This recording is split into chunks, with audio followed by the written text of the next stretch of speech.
Hey, and welcome back. If it's your first time joining us, we're so glad to have you here. If you're dealing with a tough time, you are in the perfect place. So grab a cozy seat and join us as we explore the challenges of life together. Armed with friendship, a genuine desire to help, and a bit of laughter along the way. This is Rising from Ash, where every Thursday we tackle a new experience together. With that, let's get to it. Welcome back. Hey guys, what's up? So, being on this healing journey, I've come to realize some things that didn't seem apparent in the past. I'm looking back at relationships and realizing that the person that I was dating at the time looked a certain way, or even like in regular relationships in my past, I'm realizing that people aren't necessarily always what they seem, like face value. There's like a mask that some people wear, and you don't really realize that they're wearing that mask until it starts to slip. And then you're like, wait a second, now you're confused. What's the real person and what's not? What's a facade and what is real? And then you start second guessing yourself and reality. And some masks take a little bit of time to slip and some take years to slip. It all depends on who's wearing that mask and what the purpose of that mask serves for them. Yeah, I think, and also the relationship that they have with you, how willing you are to actually see the mask or not. People who you have a closer relationship to, or you maybe even look up to more, or love, in an intimate way, like more or whatever, their mask almost holds in place easier and longer than necessarily somebody else's would. Because you're not willing to question it. Because you don't question it. And you're so almost like manipulated. And dismissive of their actions. Yeah. That you don't even realize they're wearing a mask to begin with. And you know what? It's so confusing and it's hurtful, especially in some long-term relationships you have. The mask slips to realize the person you thought they were isn't who they are. And it's almost like learning to love the real them. It's like almost burying the relationship that you have, like, you know what I mean? It's almost like putting it to sleep. Like, well, this wasn't even you. So what is real? What was real? What wasn't real? And which parts of you do I have to say goodbye to? Yeah, I'm grieving the loss of that who I thought you were. But now do I really want to be in this relationship with the person that you really are? Yeah. And if I do, what parts are like, how do you navigate that? Like, which parts are real? Which parts aren't? What am I going to accept? What can't I? Or like, you know what I mean? Like as the crumbles, as the cracks start happening, the mask and pieces start falling off, you almost like question, like, did I ever really know you? Right. And what parts of our relationship were real? Yeah. It's a mind fuck. It really is. And as you're going through healing, you're already trying to like discover yourself and who you really are and these little pieces about you and fix all the brokenness within you. And as you're doing that, you start to, it's almost like the elixir, you're taking this and it's starting to show you the things around you for what they really are. Your eyes start to open up and it's like, as they're opening up, it's an entirely different world. So you're taking off the rose-colored glasses. Yeah. And you're seeing things for the first time through your real eyes. And it's really hard to deal with it. And I think that's why I'm starting to understand why this healing journey is so up and down, up and down, up and down. It's not even like this internal battle that you originally, I think, have going into healing. You're going to be like, all right, I'm facing myself. But then there's like, okay, now I have to face not only myself, but those around me head on. And like, as I'm facing myself, you know what I mean? Seeing them for their true colors and who they really are. Yeah, you are. It's kind of like an enlightenment. Like, oh, wow, you're healing. Like, holy shit, things aren't what they seemed because of the toxic programming. Was it like Jim Carrey? Wasn't he? What was that? When they're like, good morning, good afternoon. And if I don't see you, good morning, good afternoon, and good night, or whatever. The Truman Show, where he's living and everything around him is fake. And he's living in this fake world and it's not actually reality. He's the only one who doesn't know that they're all actors. That's kind of how I feel. Yeah. I'm going through this healing journey and I lived my entire life thinking things were one way and then realizing some of the people around me were acting or like, like in these relationships that I was in, like these toxic relationships and going, wait, I thought it was this way. I didn't realize this was all a production to you. So now I'm trying to like relearn, okay, what was real, what wasn't, and trying to navigate my way. It almost feels like that. Yeah. Right? Isn't that what it's called? The Truman Show, I think. I've never actually watched the entire thing, to be honest with you. But that's the gist. That's what I get from it. So I'm kind of living. That's a great analogy, because it's not that you're better than anybody else when you're healing. You're more in tune with reality than when you are in like toxic relationships, because you're not seeing things clearly when you're in toxic relationships or in a relationship with a narcissist, or that's a whole episode there, man. Right?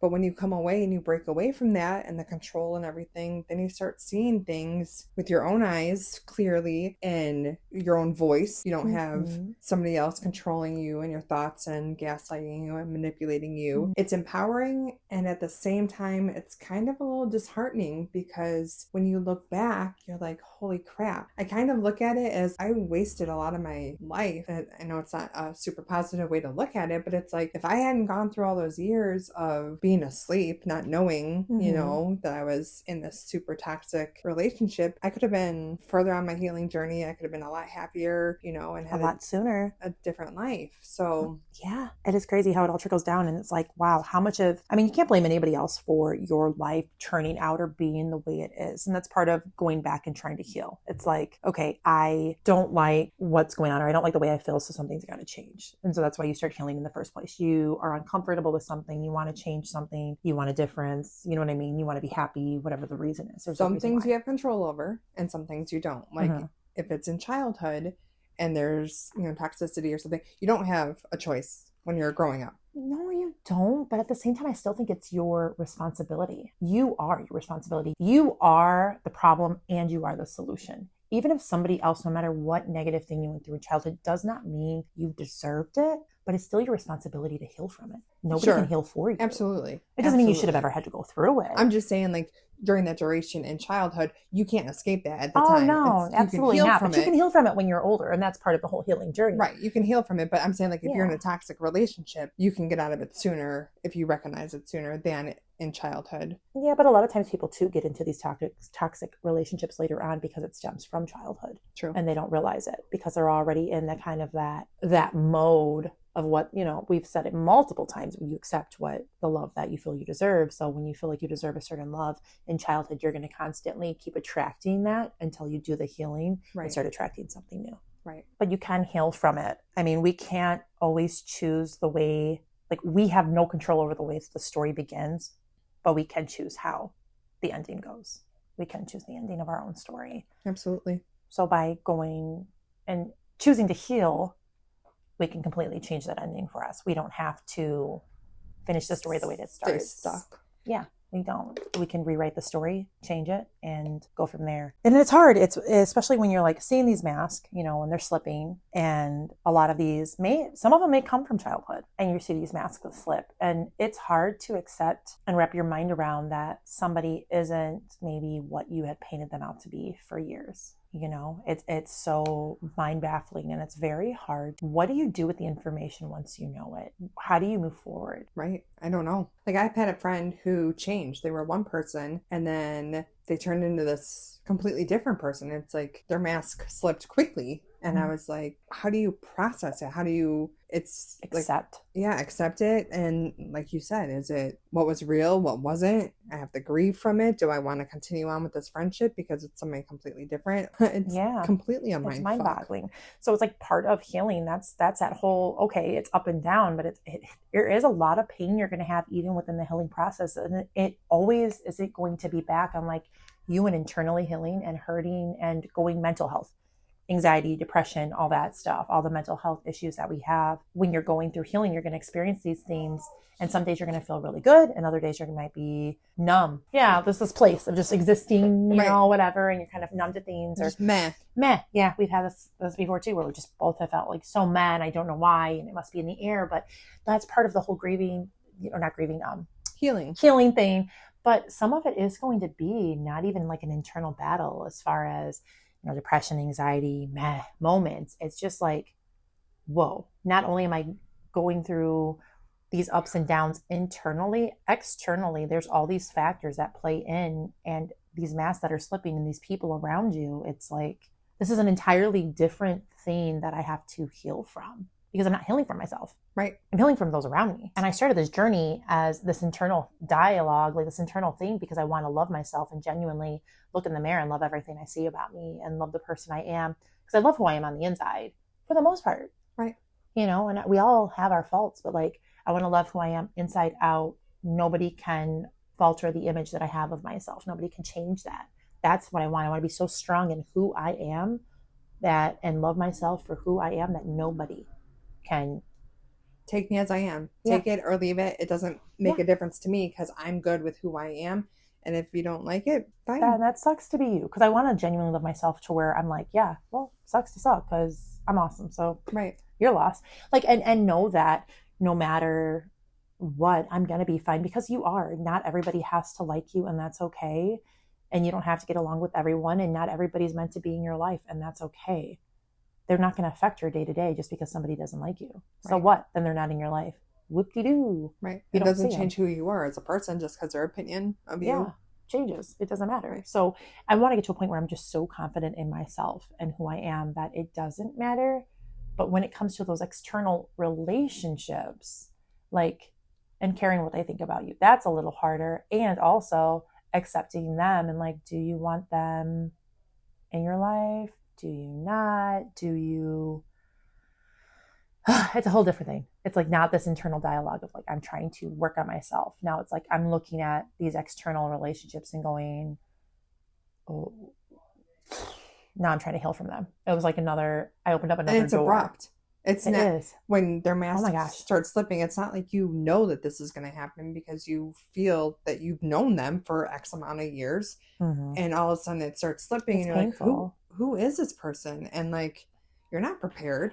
Yeah, and then you start, and then the things start to like kind of come into place. Things start to fall into place, and all of like the clues that you've been given. Yeah, it's like foreshadowing when you watch a movie, and like all the foreshadowing, and then you don't realize it till the end of the movie, and you're like, damn. So then if you watch it a second time, like if I go back in my life and like rewatch some things a second time around, I'd be like, bitch, there's a clue. Let's play Sherlock Holmes here, right? Because I can like connect the dots, I can connect the clues, and it's like, hey, I would have been able to tell you the ending of this had I been on the outside looking in and like had been able to, yeah. And you know, like that one freaking movie, you watch it backwards. Memento, you got to watch it backwards because the movie is actually playing backwards forward.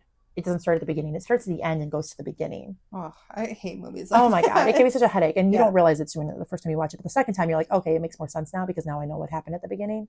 But you have to watch the movie like twice. But that's how it is in life. You're like, oh my gosh, wait a second. Hands on my head. Like my head hurts. What? Let me look back at all the foreshadowing that happened earlier in life. And things are starting to come together, fall into place. We're like, oh my gosh.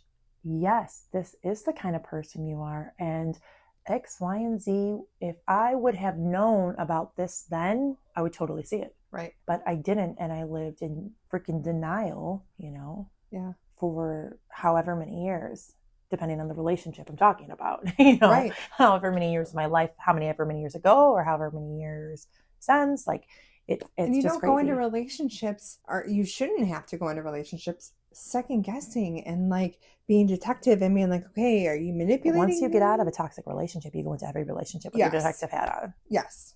You really do. And you still miss signs, but you go into everyone. Yes, I concur with that for sure. But that's not healthy behavior. That's not normal. That should not happen. So starting back when we were younger, before the toxic relationships or before we realized they were toxic, we went in believing, you trust everything you see and you believe those around you, especially those who are in roles of like authoritative roles in our lives. We believe everything they say. We hang on their every word and whim, and what they say is gospel. It is the word. And that's why, all the different dynamics in families and that, because we listen to everything they say. Right. Because they're an adult, or they're, they're that authority. Yeah. They know best. Right. They've already been there. Mm-hmm. They've done this. We look to them to guide us and love us and protect us and want the best for us and only be leading us in the right direction. And sometimes there's adults or authority figures in your life, and and I'm sure some people worse than others who really did not have their best interest at mind. I know a couple people who are, even still younger And I've seen stuff that they've gone through with their own parents who are very self-centered. Maybe they have substance abuse problems and stuff. And they're like, children are not their number one priority. They are their number one priority. That's so sad. And it sucks, but the kids think that the parent has their best will, you know, their best interest at heart. And they don't always. And that sucks. You know, if you're a parent and you know, sometimes you're not even aware of it because we don't know always what we're doing with what's going to hurt our kids or not, but you have to be so self-aware and at least try to be. And if you do have substance abuse problems and stuff, like trying to seek help. If you genuinely want a healthy relationship with your kids and to lead them in the right way, you got to try to get help because it's the only way you're going to be able to lead them. Right. You know, you have the blind leading the deaf. No.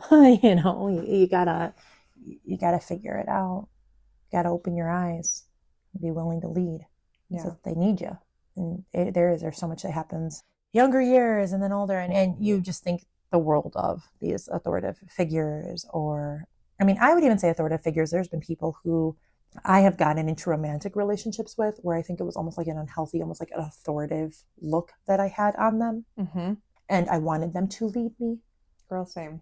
Yeah. Where I'm like, okay, I need to be led. I need to be like protected and led. And they do say, at least women, I don't know for other relationships or whatever your dynamic is, but I know, at least speaking from a woman's perspective, I know a lot of women who are in male-women relationships. They want the man to lead, to protect, to lead. It's like so evolutionary. I'm the gatherer, the masculinity, you're the protector. I'm the gatherer, I'm the nurturer. Right. You know, you're the warrior. Women in their feminine energy and men in their masculine energy. A lot of them still feel that way. And to even women who are more tapped into their masculine energy, I feel like there's a part of us that craves that desire to be led and soft and to be led by a strong figure. But typically when women are in toxic relationships, they have to tap into the masculine energy because if they're in the fight or flight all the time, that's the masculine energy. They're not able to be soft and relaxed and, you know, ease into their feminine energy, like the nurturer. They're both, but they're more so in their masculine energy, which once you're in the toxic relationships, it's hard to come out of that masculine energy until you feel safe where you can drop into your feminine energy. It's more of a trust and feeling protected and feeling safe and not on the side of fight or flight. Yeah. I don't know. I feel like I've gotten into toxic relationships where I'm way too trusting and way too fast. And then I internalize everything and I make everything my fault. And I don't even realize that they're wearing a mask in it because I am the issue and I'm so focused on myself and what I'm doing wrong. I don't even see what they're doing wrong. Right. You take them at face value. And then I internalize everything. So then as I'm healing now and I'm looking back, there's just so many signs where I'm like, wow, that was toxic. And I had no idea. Wow. Like that's really who they are. Whoa. You know? Oh, I just dismissed that as a one-off, or they didn't mean that. It was an accident. I always take it as like, I'm too sensitive. I'm too over dramatic. You're reading into stuff. I'm reading into things too much. I'm quote unquote crazy for feeling that way. I'm, the one out of line. I'm blowing things out of proportion. It's always me. I internalize everything where like, there's a reason why. It was just a joke. Yeah, it was just a joke. But like, if I'm not laughing and you're the only one laughing, like it's not a joke if you're the only one who thinks it's funny. Right. A joke makes everybody laugh. Right. Not just you. A joke doesn't come at the expense at somebody else's. Yeah. Right. I mean, it's okay to like joke and jabs here and there. And I'm one to jab this. Yeah. All the time. Too much. Where I'm like, I'm just kidding. I'm sorry. Please don't hate me. I was just joking. I love you. I'm sorry. I'm an asshole. But I don't mean it in a way like there's a point where I see where I'm like, okay, maybe that was a little too far. And I apologize instantly because I'm not trying to hurt, but I feel like these people don't like apologize because I genuinely don't give them an F. Right. If they hurt you or not, because I don't think they really, I think a lot of them don't even, I wonder, and if anybody out there has like been in the situation, or maybe you're on the other end and you're the one who wears a mask. Do these people know that they're wearing a mask? That's a great question. Do they even know their mask is slipping? Do they even know they're creating a mask when they create them and that they're walking around wearing them? How insecure are they within themselves? And who are they? Do they even know who they are? Probably not. If you're constantly just shape-shifting, Like, ooh, I like that. you know what I Shit. mean? Ooh. Like, do you know who you are if you've spent your whole life shapeshifting? Do you know who you are if you constantly have a closet full of fucking masks you have to run and go put another one on? Who are you? Right. What kind of life is that? Like, at least I know who the fuck I am. True. I It's may gotta be not exhausting. I may not know my worth, but I know who the fuck I am. Exactly. Who are you? It's got to be exhausting to, okay, what mask am I wearing? Oh, what is Who this does mask? impress? Yeah, Me. like, Who am I in this mask? yeah, keep and like, up with do you create one and you just, as pieces break, do you just keep adding to it as the years go on, or do you fucking just like completely throw it away and put a new one on, or do you, depending on where you're going, have the back seat full of them and you just reach back and grab another one on and put it, like, I don't know. And are any of you like, honestly, can you honestly be like, yes, I wear masks? Like, great question. do you know? I don't know. I don't have the answer. I don't know because I don't wear one. Right. I am very face value. I am who I am, and Right. you don't have to like me, and that's okay. Or like the people that lie. Like, how do you keep up with all your lies? Oh my God. And make them work? My grandfather used to say, "Oh, what a treacherous web you weave when you set out to deceive," and it is so true. He's like, "Ashes, don't lie," and it has always stuck with me because honestly, he's like, "You lie, and then you got to lie to cover up that lie." And then you got to lie to cover up the lie to cover up the lie. And then you got to lie to cover up the lie to cover up the lie to cover up the lie. And pretty soon you create such a big web around that one little lie. You know, you're living in this giant web. And what gets caught in a web? You're going to get yourself caught up eventually. Mm-hmm. And you're going to have to start all over. And it's true. It's like, wow. So it always stuck with me where I'm like, I don't want to have to get stuck in a lie. So I'm just going to be very honest and upfront with like, this is how I feel or this is what's going on because gosh, how exhausting. Mm-hmm. How exhausting. Have you ever lied about something small? Right. And it just eats away at me where I'm like, I got to come clean because I can't fucking do this. Yep. I can't lie. It eats at me and it just makes me feel like a miserable person.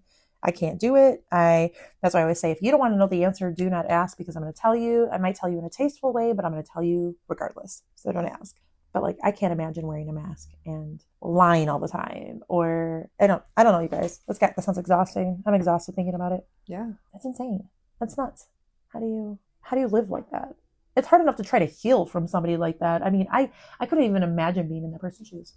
I can't either. Like I'm working on the whole people pleasing thing, and that's not wearing masks. It's not like shape shifting, but it's abandoning yourself a lot of times if you're people pleasing. Yeah. You know, because otherwise it wouldn't be people pleasing if you were being true to yourself. You'd be just doing what you wanted to do. Mm-hmm. But yeah, I'm a big people pleaser too. But I think that it's different than wearing masks. No, I don't wear a mask. I am who I am, but I think when you people please, you're not necessarily putting a different mask on to convince somebody of something. When you people please, you're not necessarily putting on a new mask. You're almost like stepping back in the shadows to let them have the light. Yeah. You're not changing your mask to stand in the light beside them. You know, it's not like, oh, I'm on stage. Well, I'm going to come stand beside you. And you like put on a mask and act like, da-da-da-da, let's do the dance. Like, you know what you're doing. You more so like, okay, well, I guess I'll let you have the limelight and I'll give you what you want. And I'm going to stand back in the shadow and I'll put the spotlight on you.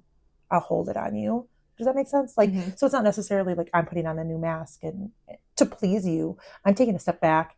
I'm standing in the shadows so you can have the light completely on you and all the focus on you. And I'll do whatever I have to do to make sure the light stays on you and that you're happy. Because as long as the light's on you, you're happy. And I'm okay standing back in the shadows. Right. But it's not necessarily being true to you because sometimes you deserve to be in the light too. Yep. You know, and you're important, just as important. And you deserve to have the focus on you sometimes too. And it's always letting the light be on the other person and not ever letting it be on you. I think that's completely different than putting on a mask. A mask is the people pleasing is exhausting. So I can only imagine how wearing a mask. Yeah, because exactly. I couldn't imagine it. Yeah. So, but yeah, so that's kind of where I'm at right now though. Just dealing with the whole healing part of now I'm trying to get to an acceptance and, thank goodness I have my counselor tonight because I'm definitely going to bring it up to him because I have some acceptance that some things and some people that I have to accept for who they are and try to figure out the next steps and what your relationship looks like looked like then and how it's going to look like now. Right. You know, I know there's boundaries. I know it just sucks when somebody turns out to be something different than what you thought they were. It's hurtful. It's It like I is. have to put that image of them in my head to rest and accept who they really are. And I don't want to. Right. I want to live in denial, Yeah. but I can't anymore. I'm So proud of you. You should be proud of yourself. thanks. It's not easy, especially when No. it's letting go. Yeah. And letting go is not easy. And I think, you guys, if you are going through healing and stuff, and I've said before, be prepared for not everybody to like it, but when you do go through healing and not everybody likes it, it's like, I know me personally, there's people in my life that it's like, oh, I'm going to counseling, I'm trying to talk through things, I'm trying to figure out who I am, and they downplay counseling, they downplay mental health, and they're like basically making me feel like I'm crazy, or like, oh, your counselor's fucking batty. I don't believe a shit your counselor says. Your counselor's off the fucking wall, off their rocker, blah, blah, blah. And it's like, if you've never gone to a counselor, you guys, counselors don't sit there and tell you, oh, this is how it is, and you need to do ABC. They literally listen and they let you work through your own shit. Yep. And they offer you space. They hold space for you where no one else will. And tools. They'll give sometimes. you tools to help you Figure do it the out. work. Yep. They don't tell you. Here's my toolbox. Yep. You can borrow some of these tools, but you need to do the work. They don't tell you what to do. They don't tell you who's right and who's wrong. They let you figure it out for yourself with the tools they offer. Yep. So to be like, your counselor's off their rocker by giving me tools, by showing me the light. They gave me a flashlight when I was in the dark. And I've they're been off their working through rocker. this. I'm coming to realizations. I had to turn the this out. flashlight on. They handed it to me. It was my job to turn it on and start looking in the dark corners. Yep. But I didn't even know to check out the dark corners till they told me, maybe you want to take this flashlight and look at the dark corners. Right. That's it. They don't tell you. That's it. So for people to always be so quick to be, oh, counselors are crazy, or this, that, and the other. They're not. It's literally, they're there to help you work through the stuff that you may not even realize you have to work through. On that note, if you're looking for a counselor or you think a counselor would be a good fit for you, in the description there's a link to find different counselors near you. I think that's a great idea.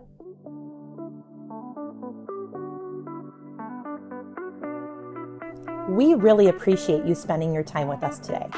Hopefully, something resonated with you. We can't wait to have you back next week. Until then, take care of yourself, and always remember, it's never too late to start healing.